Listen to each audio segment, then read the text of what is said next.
ফলের গাছগুলো থেকে যখন গুটি ধরে মার্বেলের সাইজ হয়ে যাবে সেই সময় ফলের গাছগুলোকে দিতে হবে একটি ভারী মিক্স খাবার, এবং সেটা এপ্রিল মাসে।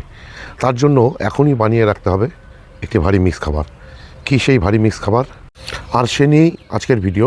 নমস্কার, আমি দেবজ্যোতি, কুচবিহার থেকে। আর আপনারা দেখছেন রান্তুর ছাদ বাগান। প্রতিদিনের অভ্যাস মতো আজও চলে এসেছি একটি ভিডিও নিয়ে। আর এই ভিডিওতে দেখাবো এ সময় একটি মিক্স খাবার বানিয়ে রাখতে হবে, যে মিক্স খাবারকে দিয়ে দিতে হবে এপ্রিল মাসে, এবং সেই মিক্স খাবারটি সম্পূর্ণরূপে জৈবভাবে তৈরি। আসুন দেখে নেই সেই মিক্স খাবারে কী কী উপাদান রয়েছে বা কী কী উপাদান দিয়ে তৈরি করা হয়েছে।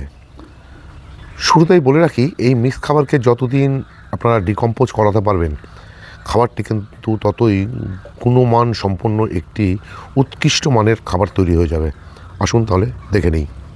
আমি জৈব মিক্স খাবার বানানোর জন্য এখানে দেখুন কম্পোস্ট নিয়েছি আমি 8 কেজি, একদম মেপে নিয়েছি, এবং বস্তাতে যেহেতু মেপেছি তার জন্য 128 গ্রাম আমি কিন্তু ধরে নিয়ে 8 কেজি 128 গ্রাম নিয়েছি। এবার আমি এই যে কম্পোস্টকে ঢেলে দেব যে প্লাস্টিক পেতে রেখেছি সেই প্লাস্টিকের উপরে, কারণ এই প্লাস্টিকের মধ্যেই সমস্ত উপাদানগুলোকে দিয়ে আমি কিন্তু মিক্স খাবারটি তৈরি করব। এই যে দেখুন, নিয়ে নিয়েছি সর্ষের খোল গুঁড়ো 500 গ্রাম, এবং বাটিকে অ্যাডজাস্ট করে নিয়ে সেটাও ঢেলে দিলাম ওই কম্পোস্টের উপরে। এবার আমি নিয়ে নেব, ভালো করে মিক্স করে নিয়ে এবার আমি দিয়ে দেব নিমখোল নিয়ে নিচ্ছি 500 গ্রাম। এটাকেও ঢেলে দেব ওই কম্পোস্টের উপরে এবং ভালো করে মিশিয়ে নেব। আমি প্রতিটি উপাদান নিচ্ছি আর মিশিয়ে নিচ্ছি। শেষে গিয়ে আরও ভালো করে কিন্তু মিক্স করে নেব সমস্ত উপাদানকে।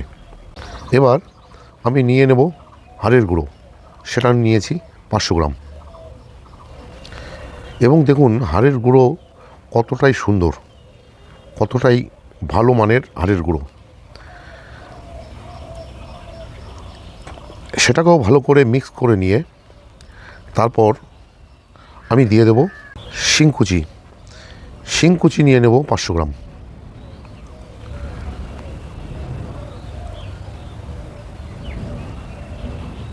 শিংকুচি ঢেলে দিলাম। ঢেলে দেওয়ার পর সেটাকেও কিন্তু ভালো করে মিক্স করে নেব।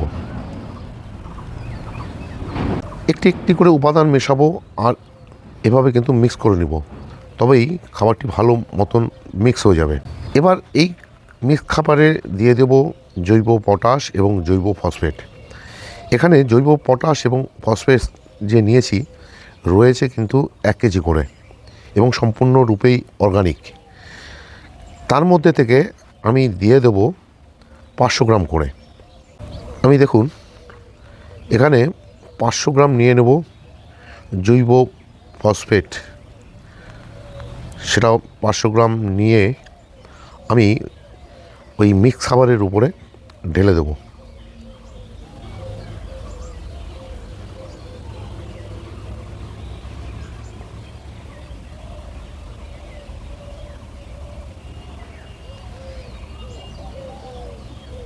এবার নেব অর্গানিক পটাশ। এই অর্গানিক পটাশ নেব 500 গ্রাম। এবার হয়তো আপনারা অনেকেই বলবেন যে আমি এখানে পটাশের পরিমাণ 500 গ্রাম নিলাম কেন, যেহেতু সমস্ত উপাদানই জৈব। এতে যদি একটু পরিমাণে বেশি হয়ে যায় তাহলে কিন্তু সেই মিক্স খাবারে কোনো সমস্যা হবে না বা গাছের পক্ষে কোনো ক্ষতিকারক হবে না, কারণ জৈব পটাশ তৈরি হয়েছে সম্পূর্ণ জৈবভাবে। রাসায়নিক পটাশে যতটা ক্ষমতা সম্পন্ন থাকে, জৈব পটাশ কিন্তু ততটা ক্ষমতা সম্পন্ন হয় না। সেটাও নিয়ে নিলাম 500। এবার এই যে উপকরণগুলোকে আবারও মিশিয়ে নেব। আমি প্রতিটি উপাদান নিচ্ছি আর ঠিক এভাবে মিশিয়ে নিচ্ছি। শেষে গিয়ে আমি সমস্ত উপকরণকে কিন্তু খুব ভালো করে মিশিয়ে নেব। এবার নিয়ে নেব আমি জিয়ার দানা, কৃষি জীবন জিয়ার দানা, সেটা নিয়ে নেব 300 গ্রাম। এই জিয়ার দানার মধ্যে থাকে মাইক্রোনিউট্রিয়েন্টের সমস্ত গুণ, মানে একটি উদ্ভিদ তৈরি হতে যে 14টি পুষ্টিমৌলের দরকার, মাইক্রো এবং ম্যাক্রো, এই জিয়ার দানার মধ্যে কিন্তু জৈবভাবে সম্পূর্ণরূপেই দেওয়া থাকে। যার জন্যই নিয়ে নিলাম আমি 300 গ্রাম, এবং এটাকে দিয়ে দেওয়ার পরেও কিন্তু আমি ভালো করে মিক্স করে নিচ্ছি। সমস্ত যে উপাদানগুলো, মানে জৈব যে উপাদানগুলো, সেগুলো দিয়ে দেওয়ার পর এবার আমি যে উপাদানগুলো মেশাবো সে সমস্ত উপাদান সবই কিন্তু খনিজ উপাদান। কি কি খনিজ উপাদান রয়েছে তার মধ্যে আসুন দেখে নেই। এই মিক্স খাবারে আমি কোন কোন খনিজ উপাদান মিশিয়েছি। আমি এখানে প্রথমে যেটা মেশাবো সেটা হচ্ছে ম্যাগনেসিয়াম সালফেট, এপসাম সল্ট, সেটা নিয়ে নিলাম 50 গ্রাম, এবং সেই মিক্স খাবারের উপরে কিন্তু সেই ম্যাগনেসিয়াম সালফেট বা এপসাম সল্ট ঢেলে দিলাম।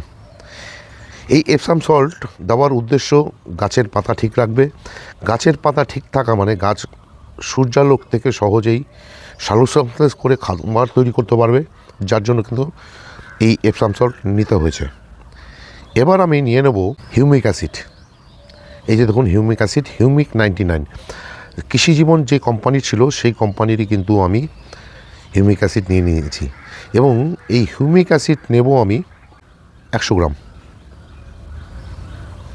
এই হিউমিক অ্যাসিডের কাজ হচ্ছে শেকড়কে ভালো রাখবে, শেকড়কে বৃদ্ধি করতে সাহায্য করবে, এবং গাছের মধ্যে বা গাছের মাটিতে আমরা যে সমস্ত খাবার দেব সে সমস্ত খাবারকে খেতে সাহায্য করবে।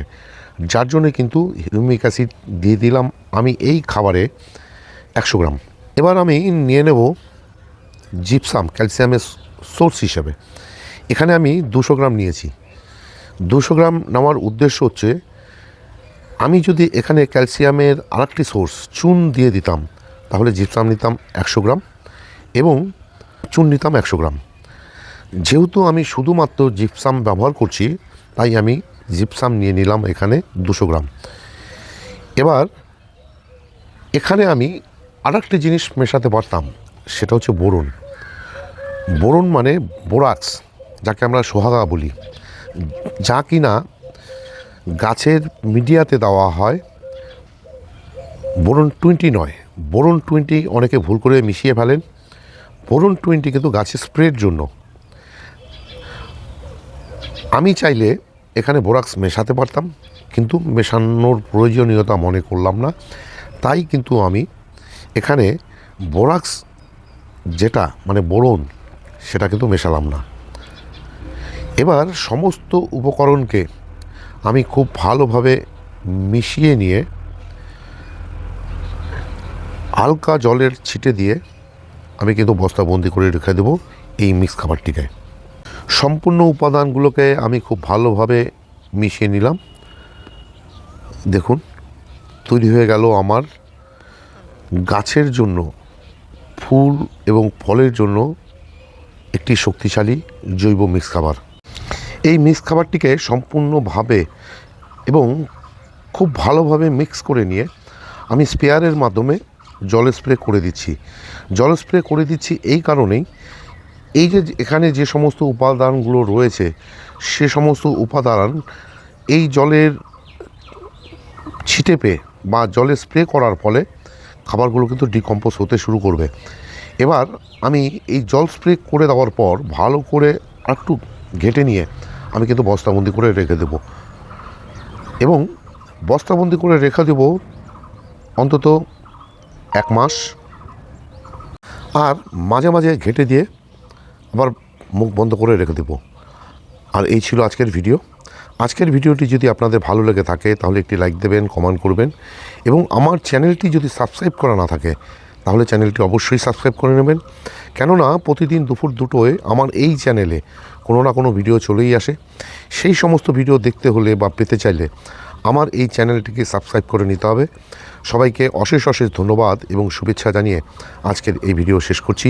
সবাই ভালো থাকবেন, সুস্থ থাকবেন, সবুজের সাথে থাকবেন। ধন্যবাদ।